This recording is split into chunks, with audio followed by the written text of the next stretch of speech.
Live. Welcome everyone. This is going to be a live conversation. I'm gonna wait till we do get a confirmation that I am live, because my thing, oh wait a minute, I think there we go.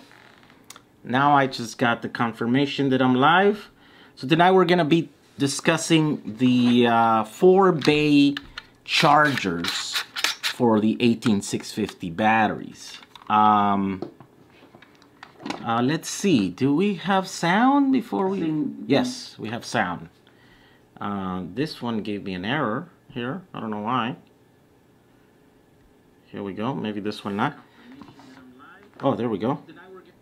So you want to make a... Okay, so let me explain what's happening. So, because this video will stay on the channel as a regular video, I am going to start by discussing the chargers first, and then you guys can post all your questions, and then we'll get to your questions and discussions.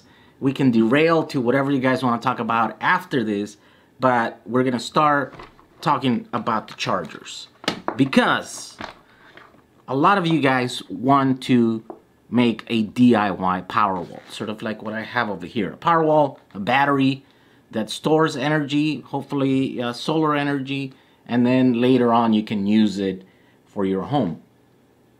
Like right now, everything that I'm running off of here is coming off of those batteries that were charged earlier today with the light from the sun using solar panels, right? They come in here, the energy, it stores it in there, and then now I get to use it. So, because a Powerwall, it's a term that is used and that it was, I guess, was made up by Tesla, right? They decided to put a battery, and they tried to make it sexy by calling it Powerwall because you put it flat up against the wall. It's essentially a lithium-ion battery based on the 18650. This is the batteries that are revolutionizing our world, because they have been in our laptops for now, you know, a decade or so. Actually more, like I think they came out like 25 years ago. So if you've had a laptop in the last decade, you had a pack that had 6 or 9 of these, or 12, I don't know, something like that, right? If you've used a power tool, sort of like the drills, Makitas, and chances are that once they changed over to lithium, then you were using, or your battery had 5 or 10 of these 18650s. Now these batteries are being used to build electric cars. The Tesla Model S had them, the Model X, the early Roadster, some of the other smart cars had them back in 2009. So then we got them. And we took them off of those cars, and then I built an electric car, my Samba, using those. So we're using recycled 18650 batteries made by Tesla, and now there's a lot of the stuff that's happening with the used Tesla batteries from the Model S's, right? And so you could actually use those to do a Powerwall also, but today we're going to talk about using what would be reclaimed cells from either... Well, early, you know, like couple years ago, we started doing it by doing cells that are being reclaimed or rescued, or, you know, from dead laptop batteries. And so whenever a laptop you use it, the battery goes bad. Sometimes a lot of the cells inside are still good. They still have usable life, especially when it comes to using it in a storage application. So then, you know, we learn how to take them apart, how to open them, how to like get the cells and then test them, right? Nowadays, there are better sources of batteries. Now, like the percentage of cells, I think always has been the percentage of cells is like 50% that are good and 50% that are bad. So you do a bunch of work, and only half of your cells that you reclaim from that laptop batteries might be good. So that's, you know, that's a lot of... The odds are, you know, they're 50-50s. They're not that great, right?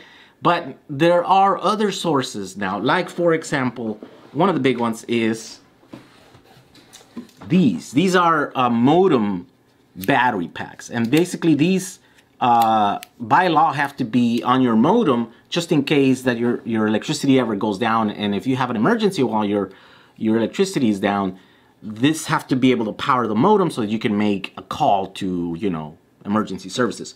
This rarely ever happens. Our grid here in the United States is actually pretty stable, and so in the span of the lifetime of these batteries, that maybe they're only cycled once or twice, right? And so they're counting their life. It's kind of old. They've been there for a couple years in a modem sitting on top of your TV stand or your mantle or whatever, but they've never been cycled. So now, once that modem's life, you know, once it becomes obsolete and they change it by the new model, then these batteries get put, you know, go to the recycler. And so the recyclers now are making these available to us. And that's what I did here.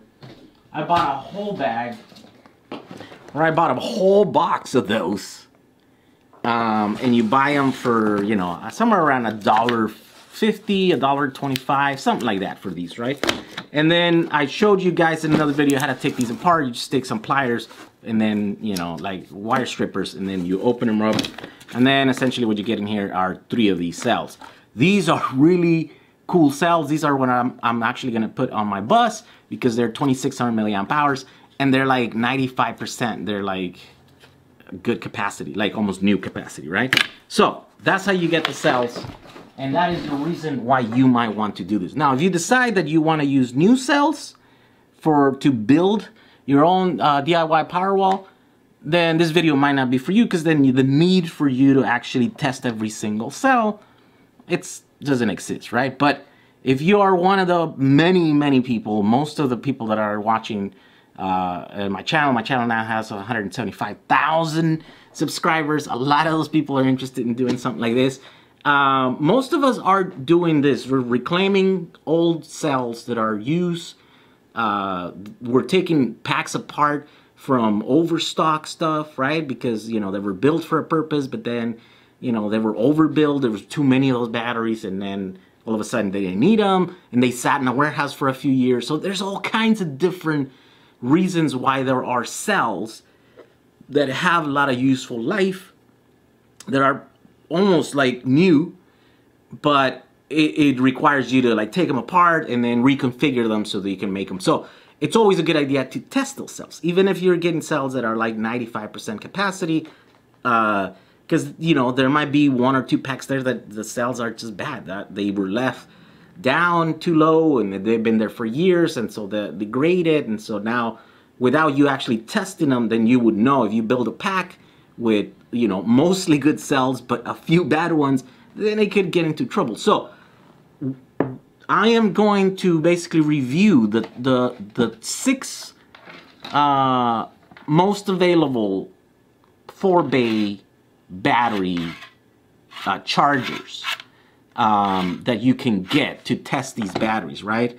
And of course, this is, of course, here. I live in California, and I order most of this either on eBay or on Amazon.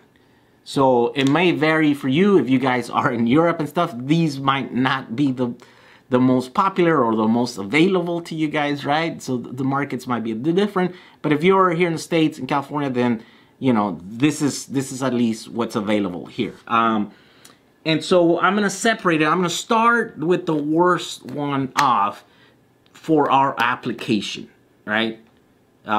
Everything that I talk about these chargers is with that in mind, that we are going to process hundreds, if not thousands of cells so that we can build a big battery, a big Powerwall for our home. So, enough blabbing around, let's get started.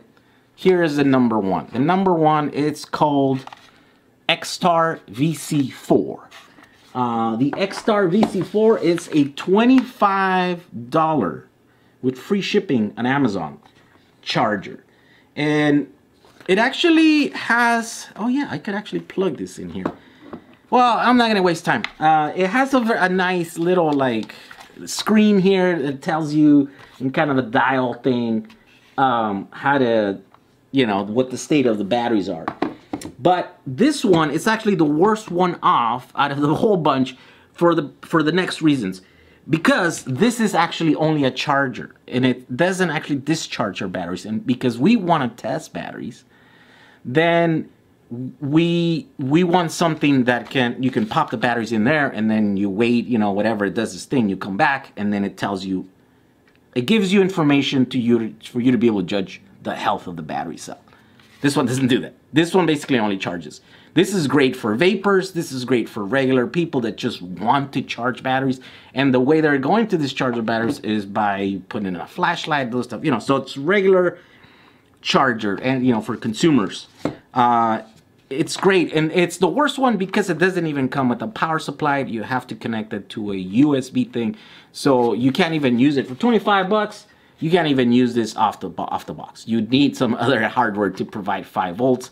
And because you're only providing with 5 volts, then it charges kind of slow. What is the thing here? Does it say output voltage 12 volts 1 amp? I don't know what the 12 volt 1 amp is, because it doesn't do that. But as I remember, oh, it only has, yeah, it can only take 2.1 amps, so it has to divide that into 4. So you do the math. It's not very fast, right? Some of the other ones would charge at 1 amp.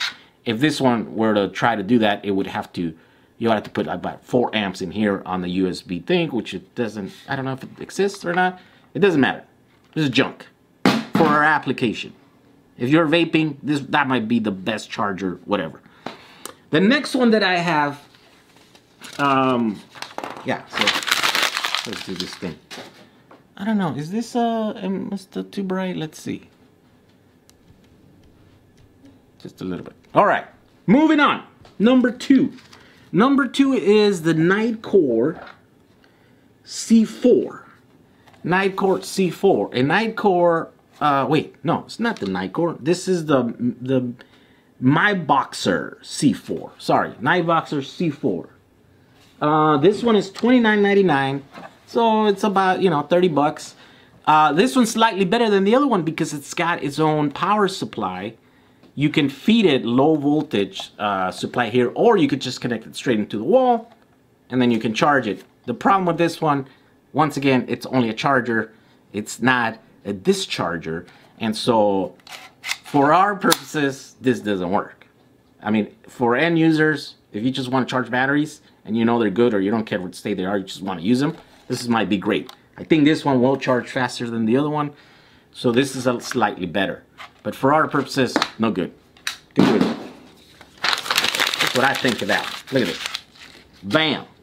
Okay, number 3 is the Nightcore D4. Nightcore D4. And there's a bunch of variations of this one, but I try to order all the ones that were like reasonable, at a reasonable price, reasonable thing. And so this one was one that was, you guys kept saying that I should try it or test it or whatever. Same thing. This one, it's almost the same as that one. It has its own cord here, so you can plug it straight to the wall. So you can do it. It's probably a great charger for charging 18650s. If all you need to do is charge them, it's great. But we don't need that. We actually need a tester. So, right? No good. There we go. All right, now we start getting into the good ones, right? And this is a very, very popular one. Very, very popular. By the way, a little bit of stats. There's 223 of you guys watching. Thank you for watching this thing. I will try to get to all of your questions. If you have an important question related to this thing, make sure once I start looking at the questions, you post your question again.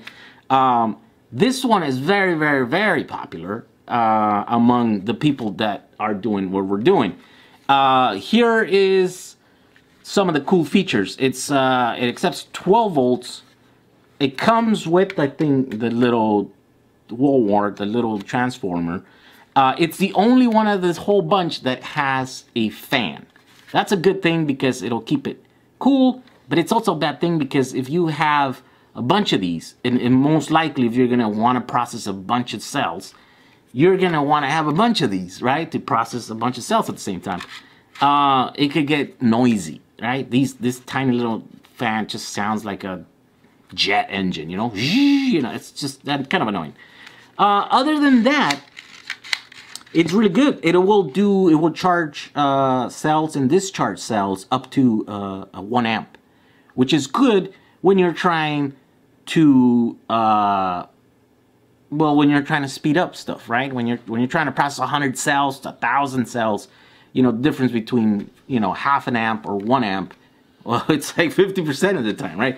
So this one it's great. The only problem and why this one is not the best, one is because it's kind of expensive. It's on Amazon is $38.99, almost $40 for this thing, right? And two, it doesn't give you the internal resistance reading, so you can only know what the capacity of the battery is, and that's it. No internal resistance. And so the more information you have about cells, then the better you're prepared to be able to judge if it's gonna make it into your pack or not, or if it's going to, you know, whatever that you're gonna end up doing from this. So this one's great, but not as great. So it's not the best one. All right, now we're moving up. Now it's starting to get interesting here. Okay, the next one here is this sand flare. What is this? Sand flare C4. Okay, sand flare C4. This one is great for many reasons. One of them being that is $10 less than that one, right? It's $29.99, so it's about $30. It comes with the little wall wart so that you can just plug it in, so you doesn't require another piece of hardware for it. And then it comes with one for the car too, but you know, if you're gonna want a bunch of these. The other cool thing is that okay, the cool thing that really makes it a lot better than that is that it gives you the internal resistance on this one, right? And the cool thing is that because you're gonna wanna, remember, you're gonna want to be processing hundreds, if not thousands of these. When you put on these, in fact, I have one connected here. Let's do this. Let's do this. So check it out. The little LCD screen here remains on. So let's say you have a wall with, like, you know, 20, 40 of these or whatever. You'll be able to walk on that wall and like instantly see like, oh, those are done. These ones are not done. These ones are still working. And then you just go and like change them. And you don't have to touch buttons to see what is happening. Like this one, it'll tell you exactly. And it'll tell you the voltage. It tells you the time, the capacity, and then the internal resistance. To check the internal resistance, you will have to, I think, press one button, right? But you click that one button and, you know, and so if you're going to be writing on these batteries, then that's the way to do it. So when it comes to how many buttons you have to press, then that's really important when you're processing these modes, right? So let's check it out here. Let me do this demonstration here. Check it out, check it out. Here are 3 cells. So you put them on here, it turns on. You put another one in there, you put another one in there, and then you choose what mode, right? Fast test, you don't want the fastest, you want the normal test. Normal test, essentially what it does, it charges the battery all the way up, right? And then it discharges the battery, and then it records that capacity. And you want to measure the capacity on the discharge cycle, not on the charge cycle. Because if you have a bad cell that has a short, then, you know, the charger might be just pumping a bunch of energy in there and counting it as like, oh, look at this cell, you have 5 amp hours on this cell, right? But half of that is just being burned by the short circuit inside, right? You don't want that. You want to charge it. I mean, you want to test the capacity on the discharge cycle. And this one, the way you do it is by doing it in the normal test. The downside to this is that, of course, the max rate at which you can run this test is at 500 milliamp. So half an amp, right? And so if you could do that at 1 amp, then it would be much better. It would cut your time in half. It would also have an impact on what the cells, you know, on your cells will say they have less capacity because you're pushing them and, you know, a little bit harder or whatever, but it doesn't matter, you know. all it matters is that you test them at the same speed, all of them, because then that'll give you, you know, a uniform health level of, you know, the cells that you're going to put in your pack. So that's the only reason why this one is not number one. It used to be number one. Had I made this video, you know, a month or 2 months ago when I was buying all of these, this would have been number one, because the next one that I'm going to review was virtually impossible to get. The only way you can get it was in China, and it'd take a long time to get it and stuff. But now I think the stock in the US is available in the other one, so that's why this one jumps to number 2. This is great. If you can get your hands on this guy, it's great. You can walk up to the wall, you know exactly what your cells are doing, and it's great. So that's this one. Let's check the other one. So that's that one. Finally, the winner of this contest is the Lido-Cola Engineer Li-500. Is this too dark now? I think I kind of put it too dark now. Okay. This is very similar to that one. It does have some differences. One was that sometimes they don't come with the little wall art or whatever, and that's the reason maybe why it's $27 right here, like this one, right? Doesn't have it. So you are, well, actually it does come in the picture there, so maybe you do have it. But I do know I ordered some of these and they didn't come with that. And then a cool thing is that you could also, I think these are also compatible with, yeah, nickel monohydrate. Where is the other one? It doesn't, I can't read, but I think they are compatible with lithium iron phosphate. I think you have to take them apart. I saw in another review where you have to take it apart and switch, an internal switch in there, and then you can change it, right? I think it was this one. I might be wrong. Don't take my word for that, you know. So the cool thing about these is that you can do 1 amp. And so you can do the same thing you can do with the other one, with the Sandfler, but you can do it at half the time, because you can actually put the normal test, which charges the battery and then discharges the battery at a faster rate. And so you get, you know, much faster short times. If you're doing, you know, 1,000 cells, then it'll be easier. Let's see what's the process of you mounting cells, right? And see how many buttons you would have to push. Let's see. So you do this, you do that, 4 of these. So then you have to click on the mode, normal test, and then you click, and then that's 1,000 milliamps. And then you're doing the normal test, and then it's just running. The problem, there are a little bit more buttons to press, I think, at the end, because you have to press every single one of these to get the voltage and the internal resistance. The internal resistance, you get it right away. Look at here. This one, number 4 is 33 MR right there, 47, 35, 44, right? So, at a glance, you can't really tell what the batteries are doing. I think you can only once they're completely finished, right? And if you want to know like what any of these batteries are doing, you'd have to come up and like actually press on the button there and then check it. And so that's the only downside to that. Availability might be also an issue, but like I said, it seems like they're now available on Amazon and on eBay. And so that's why this is the winner, because it's slightly cheaper, slightly smaller, and it can do 1 amp.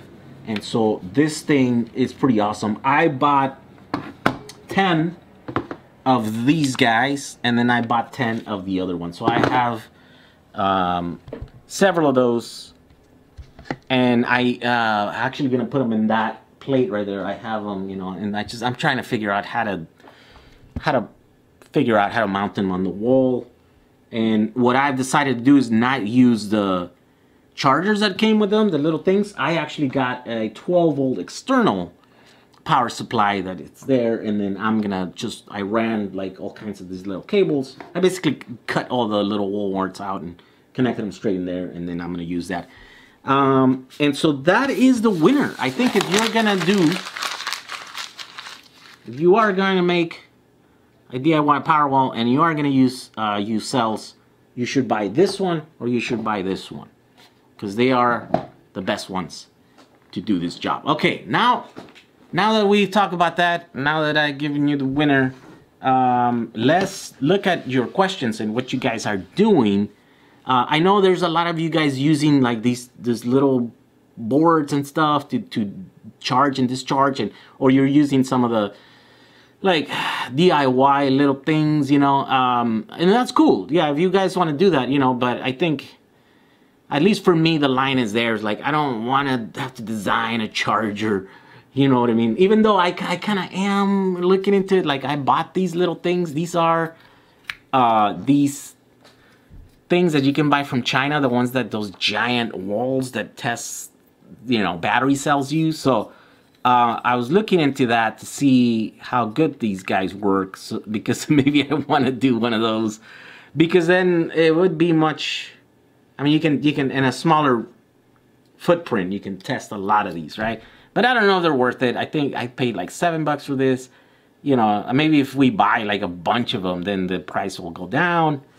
But you know, at least for me, I didn't want to like reinvent the wheel just so that I can make a skateboard, right? so that's what it's happening. Okay, let's look at your questions. If you have a one that is related to this, repost it, because I probably won't be able to go down there. Let's see how many questions. Yeah, it's like there's an insane amount of questions posted here, so I probably won't be able. I'm just gonna go down a little bit just to kind of get going. But if you have a question that you posted earlier and it's important, repost it. Let's see. Okay, physics says those can't do lithium phosphate, I guess. Lithium iron phosphate, if anyone was interesting. Oh, I don't know which ones you're talking about. Can't help but feel alive when you press the on button. AQ Power LCD fast charger, IQ333-8XL for lithium ion. How many 1850s can you fit in your mouth, says Alaska. Lovely job. Raul Milan says, oh, how much would I buy a local laptop battery pack for? What's the best deal per cell? And should be paying 50 cents per cell. Yeah, I mean, that's a huge variance, because you used to be able to just get them for free, because people were like, a lot of companies, they didn't want to pay for someone to go and pick them up and stuff. They're like, oh, you want the trash? You know, take it. But now people kind of know that this is worth something, because when you get a couple of guys that are asking for batteries, and then they go on eBay and they see that they're going for, you know, $3 to $5 per pack or whatever, then here's a thing though that just happened. You know, with this Trump and the tariffs that he's doing, I just heard that maybe it's going to become harder for the recyclers to sell all these cells, all these battery packs to China, because that's what happens, right? All this, they're just truckloads and like boatloads of these batteries, they get sent to China, because then they process them over there, and whatever is good, they what happens is that they take the, you know, they rewrap them, and that's essentially what you get with the you know, Trust Fire and all those yellow ones at 9,800 milliamp hours, like all those ones, the cheap ones that you can buy for like 15 cents, or, you know, 150 of them for, you know, $15. That's what they are. They're essentially like cells that go, and then they pass them through. They rate them, you know, grade A, grade B, grade C, you know, grade F, and, you know, all those like ones that are like almost dead. They sell them. They just dump them in the market, try to get whatever they can. And then whatever's completely dead, what they do is they actually process it, because these have what's that, cobalt? And I think cobalt is, you know, it's worth it. It's pricey, and so they can totally process it. And so that's what happens. But I think now it's going to become harder because the new tariffs. right? They have this tariff war going on, and I heard that it's actually going to be easier. So recyclers might have a tougher time selling those battery cells back to China. Okay, so I have my family coming in right now, so the dogs are probably going to go crazy. Let's see. Let me go. Oh, okay, they got it. All right, let's see. Yeah, TP4056. Those are the little things that you guys are building your chargers and stuff. Yeah, you could also do it that way. For me, it was just too much work to do that. Okay, let's see what's happening here.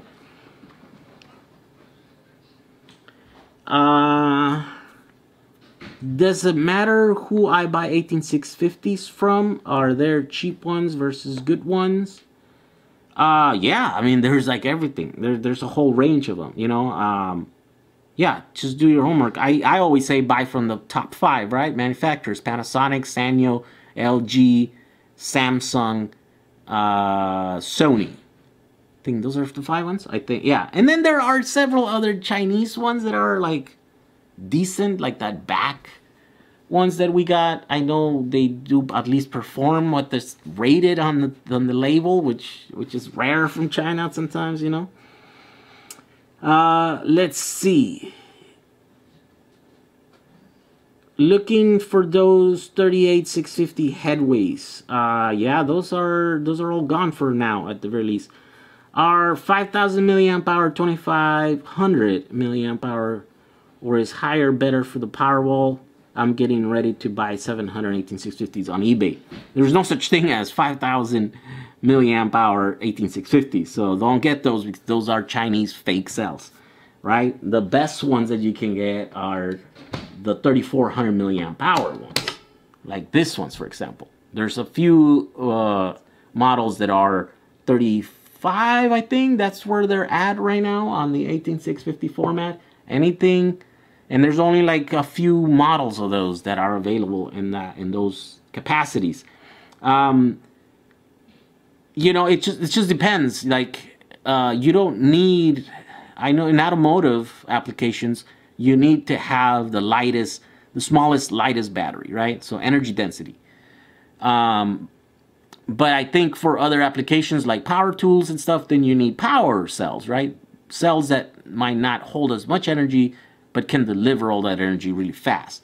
So with power walls, you know, you don't need that. You know, because it's in the wall. If you can have a giant, you know, battery. The size is not that critical, right?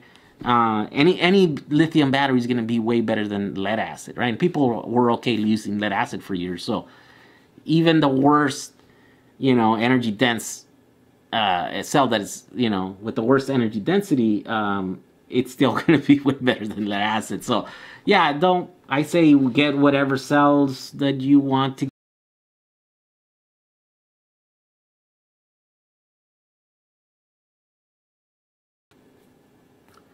The Opus does resistant test. You got to choose the quick test option. Well, yeah, but you don't want to do the quick test option because then that only tests the capacity on the charge cycle. And again, that's not a very accurate charge cycle. So that's why the other ones are better, because that one, you just press the one button, you walk away, and then, you know, remember, like if you're processing thousands of cells, you don't want to be pressing that button 3 times per every cell. You want to do the least amount of clicks, and out of all of these 2 are the ones that are better. In fact, I think the one that is less is this one, number 2. But because of the speed, then I think the light of call, it's a good contender. Let's see.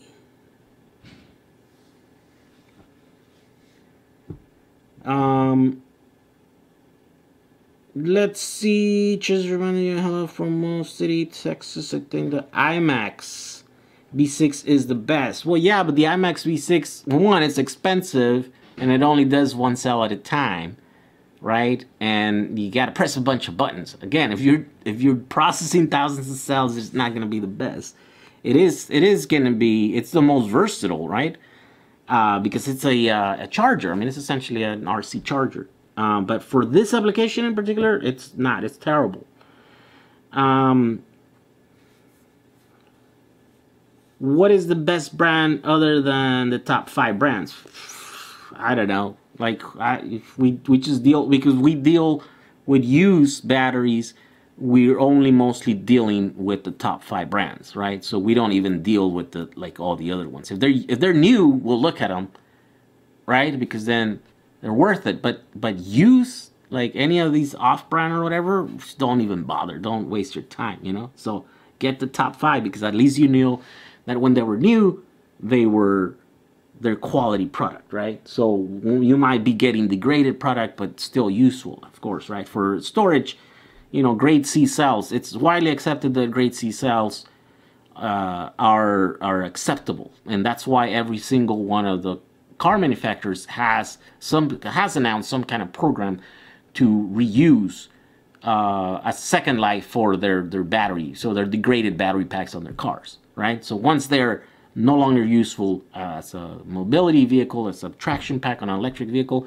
then it's still perfectly good to store energy to run off a house, because the energy moves really slowly, right? You want your battery big enough so that it lasts a whole day. So when you're transferring and you're depleting that battery, cycling that cell in a span of like 12, 24 hours, you know, that rate is really slow. And so it's, you know, batteries don't even know that they're doing work. They're just like, they're just there.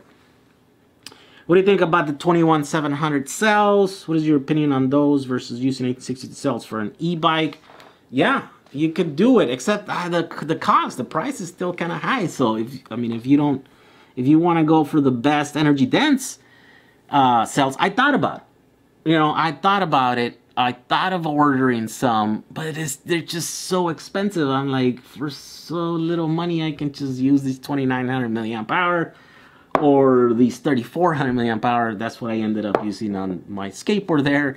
And it has 40 miles of range with a little, like, super low profile battery box, right? So now I'm actually going to make the battery box and take some of the cells off so that I can make it flexible, right? Because now I'm like, I don't need 40 miles of range. So the same thing might be with an e-bike.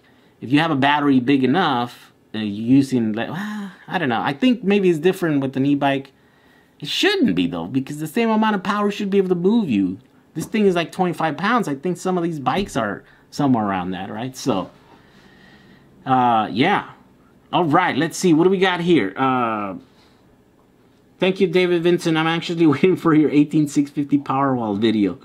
Yeah, I'm waiting for the cells. I have a couple of projects that I want to do. I'm going to completely redo this thing. Except the battery cells are not here because, well, because there's too much business. There's too many... there's too many people that want cells that they're like, okay, let's fulfill that order, and we'll get your cells after that. But then, you know, after that order, another order comes in. Well, we'll see, I guess. We'll see this next week when I get a chance to go and talk to Tom and stuff. James Munoz, thank you for the $10. Thanks for the time and effort you put into all these videos. Oh, thank you for watching. Thank you for all your support. Let's see. You would just have to make an 18650 adapter. Let's see. Oh, John M, thank you for the $19.99. Thank you for your donation, man. I really, really appreciate that. What do you think of the Kid Sonata hybrid battery with 9 LG 30-volt modules? I'm sorry, I'm not. Yeah, I'm not familiar with that. Yeah, send me a link to that to see what you're talking about there, because yeah, I don't know anything about that. How many amps do you recommend as a max on the 3300 milliamp hour full rivers without too much volt sag? The 3300, oh, so the 650s.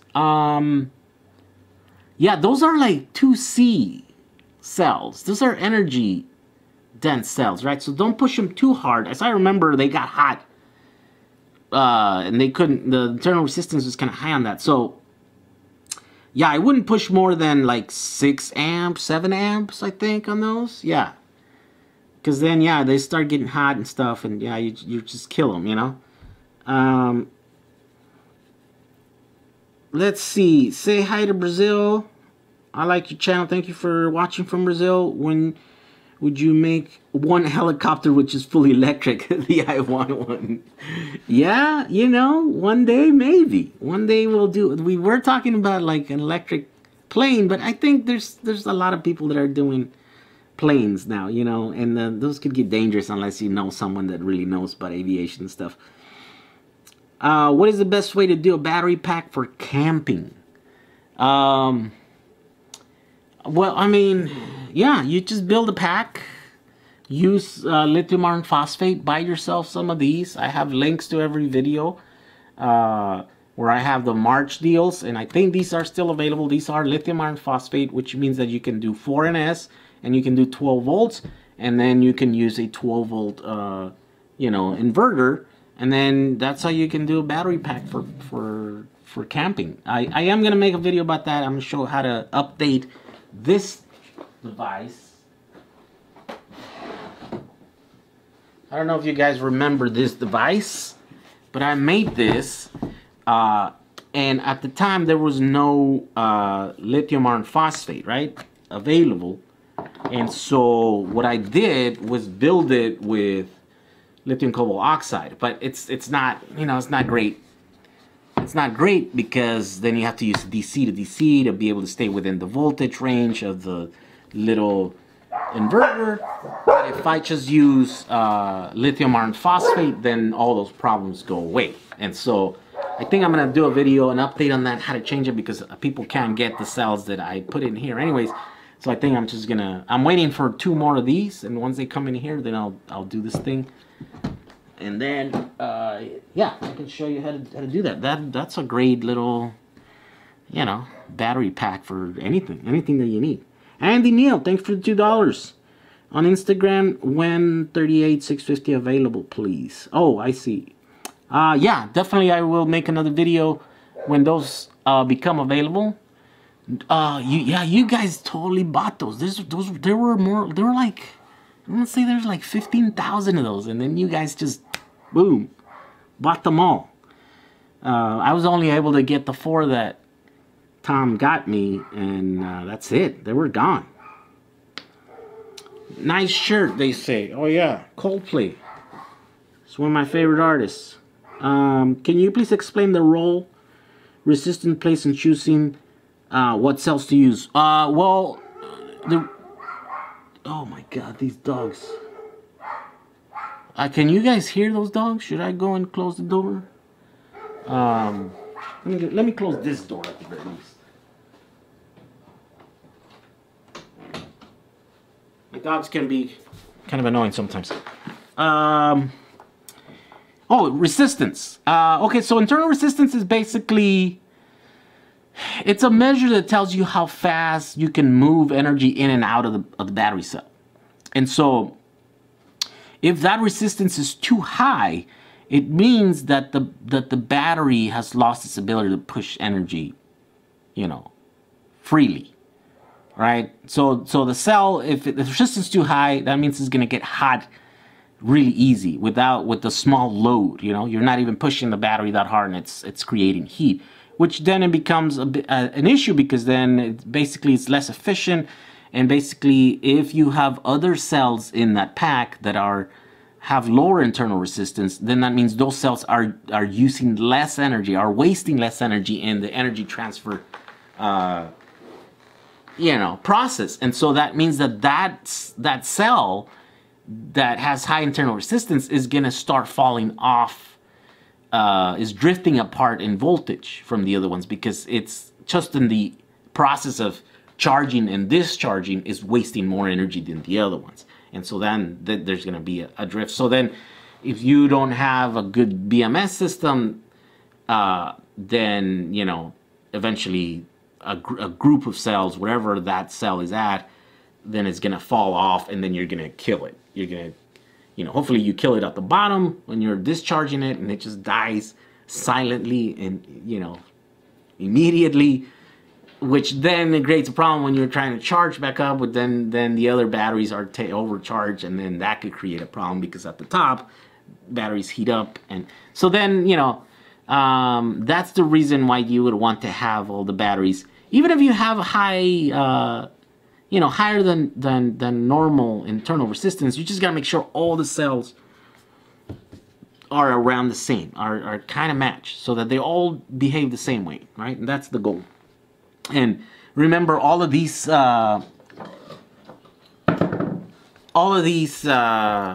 cheap BMS systems, they're designed to work with new cells, to packs that use new cells. The only one that we know that it was designed with used, you know, unmatched cells, you know, different brands, like use, recycle, reclaim, or whatever, is Batrium. Batrium, you know, I had long conversations with Jaron. He's the designer. He designed that system, and he designed it for cells that are less than ideal, not new. You know, that they're used. Some of them are like higher internal resistance. Some are like, and so if you're gonna do that, and you're gonna make a big battery pack, I think like $600 for that system.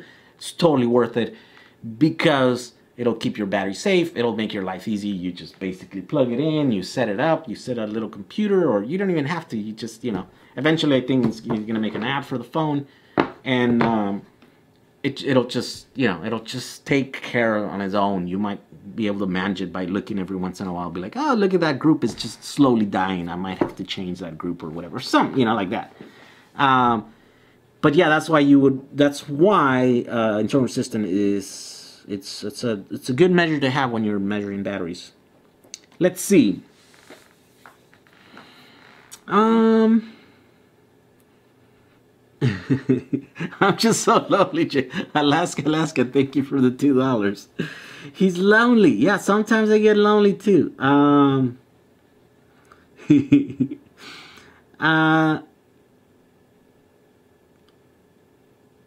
Let's see. I need electricity for dummies. By the way, guys, oh, it's not in the wall there. Also check the links in my thing for those of you who learn better by reading and by watching like diagrams and pictures. There is this video that talks about solar, but there's the other video that is right here, that is DIY lithium batteries. There's links on the description of this video. Yeah, this one gets you going right away. If you don't know, and if you want to, you know, learn quickly what the basics are of these batteries and battery building and all this stuff, these are great books. Go check them out. Let's see, what else? What other questions do we got? How do I get my wife to let me buy $800 worth of 18650s? I always say that asking for forgiveness is better than asking for permission. So, I don't know, that's good advice, but, you know, I tend to do that quite a bit in my life. Alaska, I'm never getting a girlfriend, says. Has Jehu changed his mind about BMS? No, I still don't use BMS on my batteries. My electric skateboard has no BMS. My car doesn't have a BMS. My Powerwall does have a BMS, but that's just because I'm testing that BMS. Because I believe that the masses should use BMS, because, you know, because no one wants to really learn how to manage batteries, right? You just want to be able to plug it in, walk away, and let the battery do its thing. And so in order to do that, then you need a powerful system. And so if I am, you know, advising, I'm advising right now how to build a 48 volt system that is going to compete with Tesla Powerwalls, you know. And so actually they at least in a certain market, they're going to sell probably more, outsell, just because Tesla can't deliver enough of those units right now. It's got to be a bulletproof system. It's got to be something that the customer doesn't have to know anything about. They just need to know that it's working, and then it's, you know, So for the DIY things, you know, yeah, no, you can do it like I'm doing it. The alkaline relation. The battery pack in that hard case that you showed, what is the watt hours? I think it's 500 watt hours. Yeah, it's just like half a kilowatt on that. And it's using those little GPS batteries that have like, you know, a built-in BMS. That's the reason why we use, and we had a bunch of them. So yeah, they're like this. They're like this little flat. What are these? They're. Oh, this one's smaller. Look at that. Yeah, these are like little, but they're not. They're like not even lipo. They're because they're encased in this metal canister, so they're not pouch cells. But yeah, they're this little square. Oh, here we go. Here's one that is untouched. They look like this. We had a bunch of these. I mean, we had like 30,000 or something of these. So then I made that little project. All of you guys bought them and made some of your own. But now that they're sold out, people still want to build that little thing. And so maybe we'll definitely do a thing. Let's see.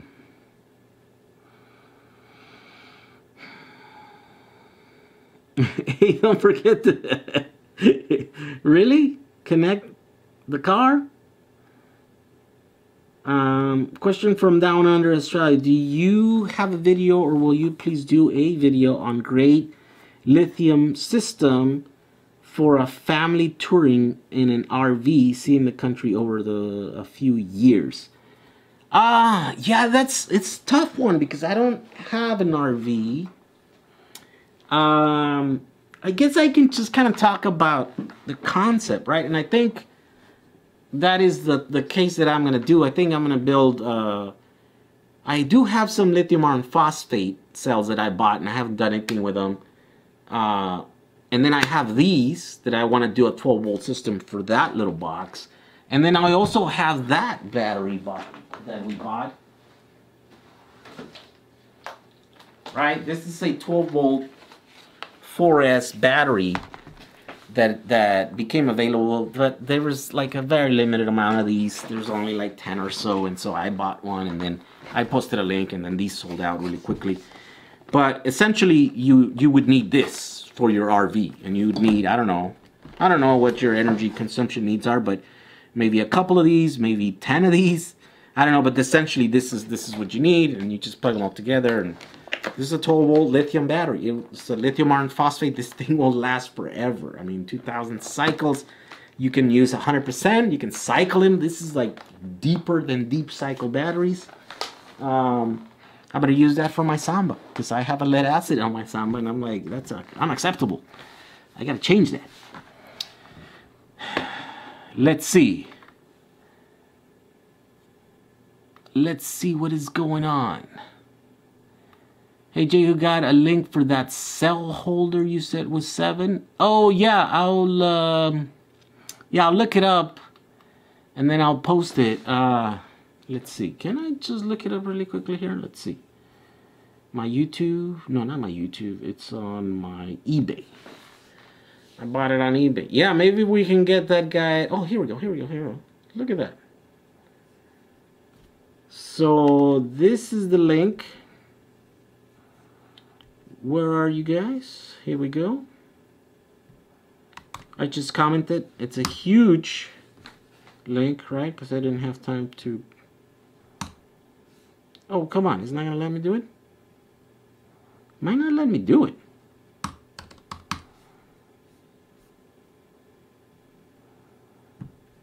Oh, I think this one. Oh, it doesn't let me do it because I exceed the number of characters. Okay, I can quickly fix that here. Here we go. Copy that one. Here we go. Yeah, I just shortened it for you. Did that happen? Did that work? Yeah. So there it is. There's a number of YouTubers with RVs doing 18650 setup. Yeah. I'm not one of them, unfortunately. I watched a video yesterday of a guy who put a pack of lithium on his fifth wheel. I'll find it and send a link. There are sold out. Do you use a spot welder? Yes, I'm starting to use spot welders. It goes live on YouTube, and now 200 people are watching. I love YouTube. Thanks for reviewing those chargers. Thank you for 04. I donated all my Google Wallet contents. I could have bought apps and whatever, but I was glad to give what I could to you for your content. Keep it up. Thank you. Hey, thank you, Alaska. Alaska? Yeah, screw lead acid, says Andy Neal. I got all my 18750 cells for free. What? You mean your 18650s? So by the way, there are some weird shapes. They like 18650s are just the most common, but there are tons of different sizes, right? Check this out.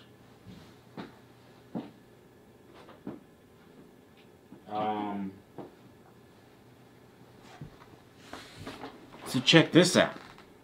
Here's the 18650, right? And then these are 18 something. They're shorter, but they're also in the 18. And I think these are the ones that are powering my camera here, right? But they're the 18650 diameter ones. These are the 2170s or 21700s. These ones are not that great. They're 3000 milliamp hours. I was going to buy some of these and put them in my skateboard, but I'm like, for 3000 milliamp hours, I'm better off using these. These have 3400 milliamp hours, and they're smaller. And then, of course, Tom is selling these guys, and these are 2600. What are these? They're 65 millimeter long, just like 18650s, but they're 2100 or 21 millimeters thick instead of the 18. So these are 2165s, right? And at 2700 milliamp hours, yeah, these things are not that great. They're bigger, but they don't hold much more energy. So there's quite a bit of different cells. They come like in every shape, size, and length. I got some 18450s. Gold Zero is super pricey for what you get. Yes, they are. In fact, I was just talking to someone, and we could totally do something for like a quarter the price of those things. Especially because right now the going rate for lithium batteries is about $150 a kilowatt hour. At least from Tom, right? And some are a little bit more expensive stuff, but I think in the average. Thank you for your donation, William. I'm still new to these 18650s. Those are the best batteries in the world, man. That's because you didn't get the high density 21700 cells. That's like getting a 1500 milliamp hour than 650 and comparing to something smaller with a higher capacity. Yeah, and of course, yeah, that's just, I think these are power cells. I think they can do 30 amps, I think. So, yeah, I'm like trying to, which I realize that I don't need for my board, right? Yeah, the 2100s or 21700s can be as high as 4800 milliamp hours. I saw those. I saw either the LG ones. They were like gray, light gray, and I thought I'm gonna buy some of those. And then I saw the price, and I'm like, that's just too expensive. Like, it's okay for one-off, like a thing, like a project like this. But I'm like, I think it's more useful for me to build this thing with some insane performance using cheap cells that we can buy. You know, like these guys that we can buy for $1 or $1.50. Instead of buying the $15 cells, you know, just to get a marginal smaller, you know. And yeah, not a lot of people are going to want to do that build. I think if I was like going for a world record, yeah, you use the best thing that money can buy, right? But because that's not the goal here. The goal is to actually spread the knowledge and make, you know, projects that you guys can build. And I think that's why I went with the other ones. Even though you can't buy those right now because whatever Tom had, you know, we all bought them. Are 18650s cheaper than 26650s per kilowatt hour? Well, it depends, I think. I think they're more popular, so yeah, you will be able to find them. I think the 26650s are, yeah, there's not a whole lot of, actually, right now, you could get 26650s for, I think, about $100 a kilowatt hour. So right now they are cheaper, but they are lithium iron phosphate, right? So if you can use that, and if you don't need the most energy dense cell, then you can get it. I have links. Check on my links on every video description. The full river right now. There's still a lot of these cells available from the seller on eBay, and these I think are the cheapest. It's like, yeah, I think it's like, yeah, I think it's like $100 a kilowatt hour for these. And so, although these are supposed to be 3,300 milliamp hours, and I haven't tested these. That's the problem, right? The other day I was gonna pop it in here, and I'm like, oh, wait a minute, this is the wrong voltage. So I have to do it over there, and I'm like, I don't have time to set it up. 18650 cells are scarce and no longer worth getting. I need to receive in my competition. Are LiFePro 4 a worse choice for a truck Powerwall? No, not really. Just lithium iron phosphate is more energy dense than, no, it's less energy dense than lithium cobalt oxide, right? So if you want a much more stable chemistry and that will cycle better, yeah, lithium iron phosphate, you can't go wrong with those, right? It's just they're going to be heavier and bigger than what you can currently get with lithium cobalt oxide. So, yeah, if you don't need, you know, if you don't need the smallest, lightest battery in the world, then yeah, I'd go for lithium. And if you need to do 12 volts, lithium iron phosphate is the only way to go.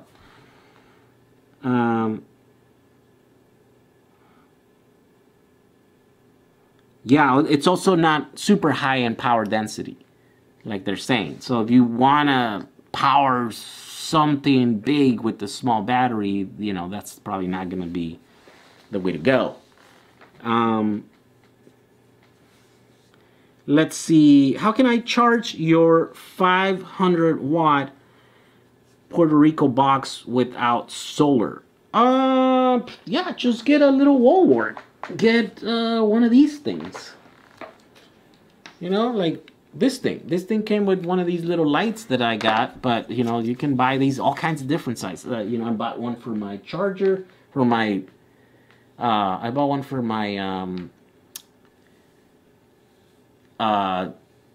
oh my god, for my skateboard, right? But you basically what is this? This one's 18 volts, 2 amps. So you could totally just change the plug on this guy, right, to this thing. I don't know if this is the blue one. I don't remember the color, you know, which color scheme was the one that's supposed to be. I think the blue was to put an extension. The white one was to do from the solar panel, right? And so you just do that, and then you put it in there, and then the solar charge controller will think that the input that you put on here, it's coming from off a solar panel. It doesn't care.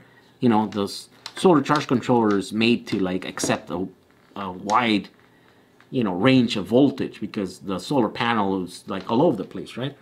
And so you just plug it in there, you plug this on the wall, you charge that. And that's one way to charge it. What's another way? Same thing with 12 volts. You can do it. 12 volts might be too low. I think that solar charge controller is made for like at least, yeah, I think it needs more. Yeah, I think it needs more like than 15 volts or something. So the 12 volt solar panels won't work on this. So probably 12 volts off your car probably won't work either. So you'd have to bump up the voltage. What do you do to keep your eSamba battery pack cool while getting long distances? Please let me know. My battery doesn't never get more than warm, because it's a 48 kilowatt hour pack, and my system it's only capable at max, at peak, ever loads that battery with 80 kilowatt, right? And so at the very max, it's only doing like 2C, which are those batteries are more than capable of doing without heating up. So that continuous use, sorry, let me open it here. So the actual continuous use of my battery pack of my Samba is well below where the batteries start getting stressed and start creating heat. So as a result of building my pack that way and designing the system that way, yeah, I don't need to cool them. My batteries have a cooling loop. I could connect it and I could run liquid through them, but I'm like, why? It doesn't even need it. I think maybe if you park it in the middle of the desert one day for a full day or something, maybe, you know, it would be useful to keep the batteries kind of cool, but I never do that, and it's always sitting on my garage. And so yeah, that's how you do it. You just build a battery big enough and then you run the load small enough so the batteries never heat up, and you know, and that's easy to do, yeah, because you're usually trying to go far with your cars and stuff. Same thing with these, you know. The load of your house off of your packs or your battery packs is such that as the duty cycle is like 12-24 hours, that at that rate your cells here are not gonna get hot. So if the batteries are getting hot, there's a big problem, right? And so you don't need to cool them. I actually asked someone that installs Powerwalls, and I am like, do the Tesla cool the Powerwall cells? And they're like, no, the fans that go on are for the inverters. They're not really for the cells. And it totally makes sense, because those cells, again, they're loaded with the load that's so small, you know, the duty cycle is in the hours. And so at that rate, batteries are not getting hot. Let's see. I think he's using me for the amp hours. What time is it there? Oh, what are the stats here? What are we doing here? How are we doing? 200 of you guys watching. Wow, thank you. How long has this been going? So this streaming is going for an hour. Wow, okay. It's 10:13. So yeah, I'm about an hour. Any more questions that we got here before we call it quits and all of us go to bed? I know there's some of you guys that are actually waking up and stuff before we go to work, and some of us go to bed. I agree. I've been trying to decide whether to make them myself or their cheap 100 amp hour batteries from China. Oh yeah, that's another thing that you can do. Yeah, you can get the big, you know, lithium iron phosphate cells from China and stuff. The problem is, yeah, it's like long waits, right? Dealing with like cargo size shipments. And then the other thing is that they're super low quality. Like I know, you know, like at least like those yellow ones that we got, the cow looking ones, they were really low quality. Like after well, first of all, there was a huge variance. We got like 100 cells, you know, 5 or 4 were like way off, like 10 amp hours, you know, variance in 100 amp hour like bricks, you know, and there's not much you can do, because you're like, so that's why you needed like a BMS with them. And then after like 4 years or whatever, they were like aging at different rates, and the reason is because they're low production number on those, and so they're a lot of them are kind of like handmade and stuff, and so, you know, there's huge variance. With the 18650s, it's like highly automated, so the variance between cell to cell was a lot lower, and so that's why those cells were really good, because they got really good at making so many of them so fast, and it was all mechanized. Let's see. I'm out, says Physics. Catch me on Discord on the About tab on my channel. Thank you for spending some time with us. One more question is, what could we do so that battery packs don't go fumes what? When met with accident, and those fumes don't hurt us? Any ideas? I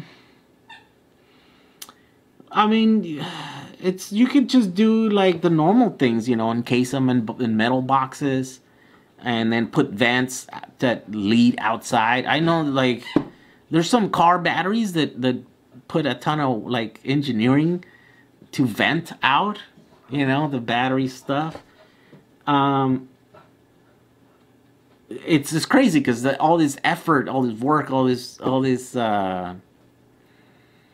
engineering that goes for an event that very rarely happens. I mean, I know cars crash every day and stuff, right? But it's not the norm, right? It's not for normal use.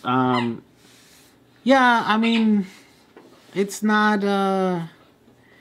The other thing is like the stuff that comes off of these guys, the things that these guys vent. It's not like lead acid where it's like highly corrosive and, you know, deathly or anything. I mean, it's, you know, it's just yeah, it's not that bad.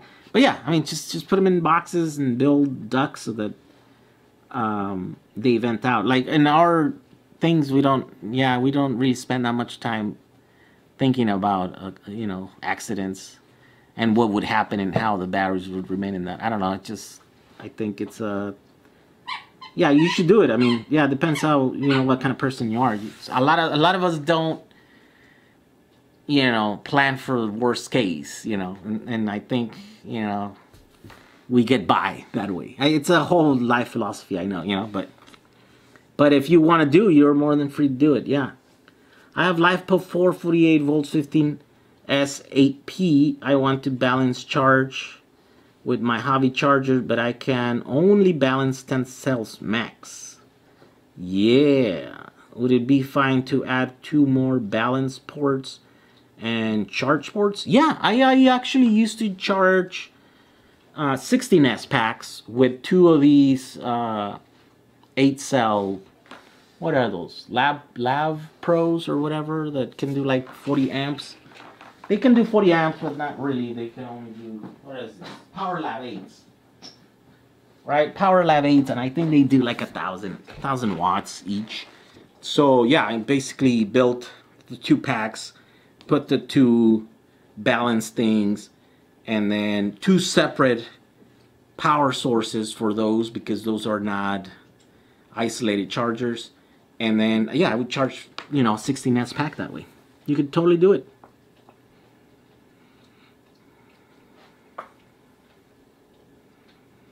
Let's see here. Lead acids put out methane-like gas when being charged. Well, I think it's worse than that. They put out like, I think there's some other gases in there. I have a 10S AP battery bank.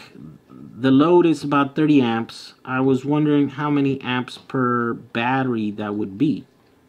Well, you have to divide 30 amps by 8 because there's 8 cells in parallel. So the 8 cells in parallel are sharing the 30 amps. Yeah, and Donald Montgomery says, or no, Mega everything else says is 3.5 amps per cell. Randog 1951 says good night. Thank you for spending some time with us. Greets from Brazil. I'm just a paranoid guy, says Sai Krishna. Yeah. You know, and I mean, in the event of an accident, you're probably going to be better prepared than the rest of us. We take our chances. We should have a battery party. It's not a fuel cell. Yes, it's hydrogen. Lead acid put out hydrogen gas when charging. Yeah, I thought it was hydrogen, right? Wait, was that what you said before? I don't know. I don't know if I changed my tune. It might be the same thing. Like, no, and then I'm now saying yes. What brand BMS would you recommend? I'd recommend Batrium, especially for this big size battery packs that we're building for our homes and stuff. Has a ton of features, and they're designed to be used with used batteries and stuff. So that's why I recommend it. It's the middle of the night, sis. Okay, so... Okay, 9 more minutes, and we call it quits at 10:30. What else is everyone doing out there? Are you guys doing some projects? Are you guys building Powerwalls? How long, you know, how far are you guys into your Powerwall builds? I know that you guys buy a lot of battery using my links because I get to see them there. You know, I get to see like you guys clicking on them and stuff. And some of you guys are buying some insane amount, like this battery here, right? This box that I bought 100 with these modem cells. There are a lot of you guys that bought like 30 or so of those packs. So that's what is that? Yeah, 30,000 cells. So you guys are doing some projects. I don't get to see it because you guys are, I don't know, where are you guys posting? Are you guys posting on Peter's forum? Where's everyone posting their projects?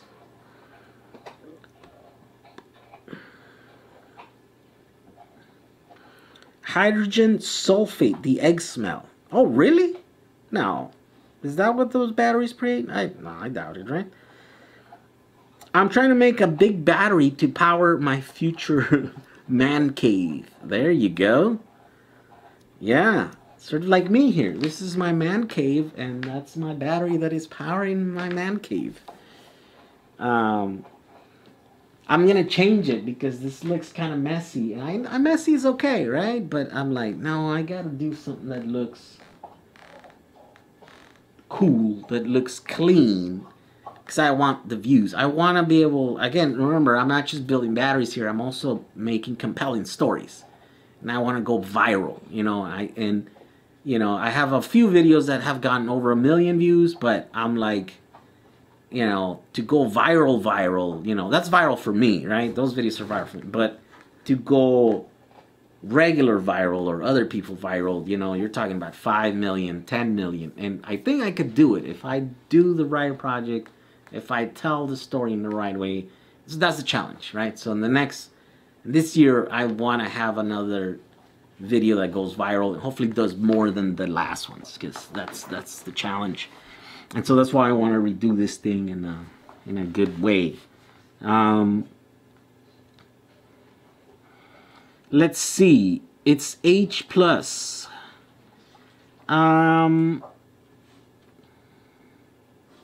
Wait, I'm just reading the same? Okay. Peter's forum is where I'm at. Says Crypt Daddy. I made an e-bike battery from 224 cells. 14S16P, and have another 1,000 cells to put into a bigger pack. Wow, that's a big pack. I guess you can carry more weight on the bike, so yeah, you're able to do that. DIY Powerwall Second Life forums. I'm making, let's see,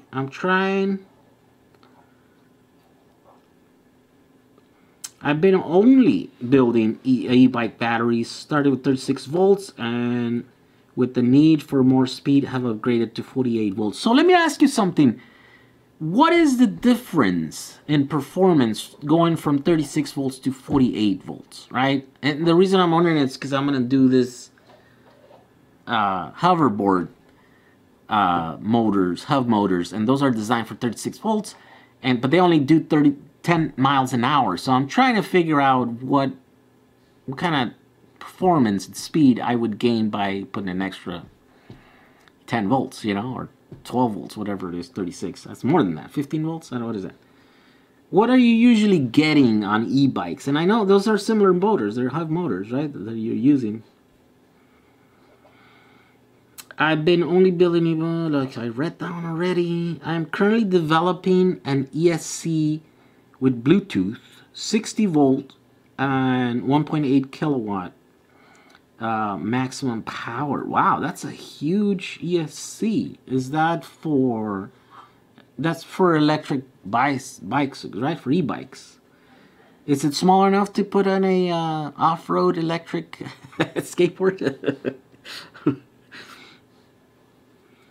I'm gonna try to copy the Powerwall for Africa. Yeah. You can do it, man. I'm completely surrounded by batteries as we speak. Headways, 200 amp packs, A123s, 18650s by the hundreds. Paul McFarlane. Well, you and I both, man. I have batteries all over the place here. Yeah, it's a disease. I don't recommend you guys get it, but it seems like you guys are on your way to get it, to fully getting it. What is Peter's Forum? Peter's Forum is Second Life, right? Let's see. Is that what it is? Second Life storage. Let's see. Yep, Second Life storage. Where are we? Yeah, so this is Peter's Forum. Yeah, I told him I would link it more often, so that you guys can go and post there.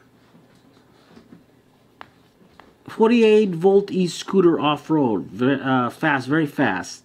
Time to go viral. Just make sure you rewrap it before you tap it. I've got my electric Kawasaki 48 volt system and 123 life before cells, though currently non-operational, working on switching from lead acid to the new batteries. Wow. Whoa, Burning 7-1. Thank you for the $5. What are your thoughts about Samsung implementing graphene into their batteries for quicker charge time? All right, hey, if there is an increase in, or you know, a decrease in heat while you're charging, that's a good thing. Although, I mean, yeah, I think it's gonna become a thing, right? Like, we don't have that problem, right? Because I have a huge battery, and I know I can't charge fast enough. The limiting factor is not the batteries for me, right? For my setup and my designs, and I think all the DIY designs that we're doing. But it is definitely for other people, like Tesla, for example, right? Like with the supercharge network, right? That can do up to 130 kilowatts on a 85 kilowatt battery pack. You know what I mean? Like, and then the smaller ones with the Model 3s now that they're doing, I think it's a 60 or 70 kilowatt hour pack, and if you can do 130, you know, that's 2C charging, right? And yeah, they have to get creative and cool the batteries and do all this other stuff. But I heard that they actually don't let you charge too often. Like if the system knows that if you're excessively supercharging your car, it always kicks you down and it tapers at 132, even though the station might be able, you know, on 130 kilowatt, it's available to serve it to you and your car. If it knows that you've been doing it too long, I think it cuts you back, because I think it does. They do take a hit. I know there's some studies that were made, some, like, you know, some data that was collected that were saying, like, yeah, the batteries do take a hit. They do degrade when you supercharge them, you know, too much. But as I remember, it wasn't like huge, you know, it wasn't a huge thing. So yeah, if Samsung does implement graphene into their batteries, if that helps with that, then that means we can really start fast charging our cars and our batteries and anything, you know what I mean, our phones, right? It would be cool to, like, plug our phone and then fast charge it in, you know, 5 minutes. You'd be like, okay, I got... It's so weird because this phone, this is the 10, has such a much bigger battery than I've ever had before, that it was noticeable. When my old phone, when I plug it in, you know, I'd come back 20 minutes later and my battery was like, oh man, my battery's almost charged. With this one, I was like, why hasn't it charged? And I'm like, why is it charging so slow? And it wasn't that it's charging slow, it's just that the battery's much bigger. So I think as we cram more and more battery, you know, capacity in our devices, it's becoming more and more, it's noticeable, you know. Let's see. can't post a link. Oh yeah, I guess maybe it doesn't let you guys post a link. I wonder why. Do you guys have any more of those Samsung Bosch cells? I want to build a 15S system. No. So the problem with that company was that they like making money, I think. Too much. Like any other company, I guess. So they kind of got tired of us, you know, like not ordering. They weren't set up to like take you guys' order, and then a lot of you guys were like, no, can you add an extra battery pack? And, you know, it's just normal, like, customer service stuff. And they were like, no, we just want to sell the one thing, and, you know, don't call us with problems, don't call us with questions, don't. And so I think it was, you know, it was too much of that going on. And so they just got tired of it, and they were like, forget it, we're just going to sell all these batteries to China. So that's what they're doing. They're getting all these batteries from, you know, electric cars, and they're just shipping them to China, and who knows what they're ending up in China. They're probably ending in products that we then buy here in the US.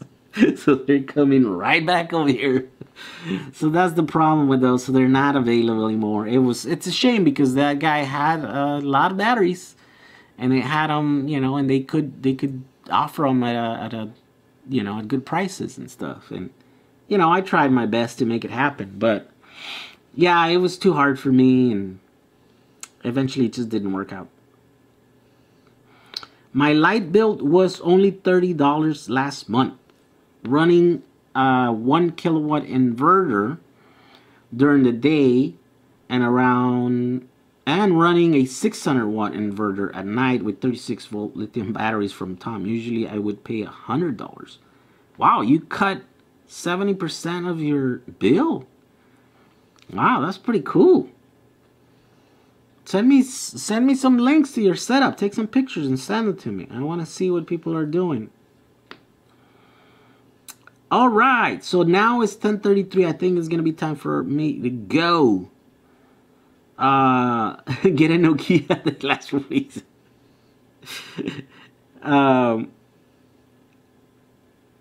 Let's see. Oh, there we go. So he put a Twitter thing. I'll look at that link. Thank you guys very much for joining me. Look at this. This time around, oh, I was prepared. Oh, look at that. The camera's battery is about to die. So, we'll see you guys in the next one. Yeah, hopefully I'm going to get done with the stuff that I need to do, and I'm going to actually get to work on videos and, you know, edit videos so that they're not all these, you know, live chats. Although I kind of like these live chats. Not a lot of work, but we can talk and discuss a lot of stuff. And I let you guys guide the discussion here, right? So, I don't know. Maybe we'll do both. But definitely I do want to get back into doing the edited videos and where I can kind of be creative and stuff. Until then, thank you guys for all your donations, all your support and shares and likes. Again, those help me out a lot and make it possible for me to do what I do. We'll see you guys on the next video, all right? Stay busy, guys. Stay busy with your projects. Let's see. Okay, see you guys on the next video.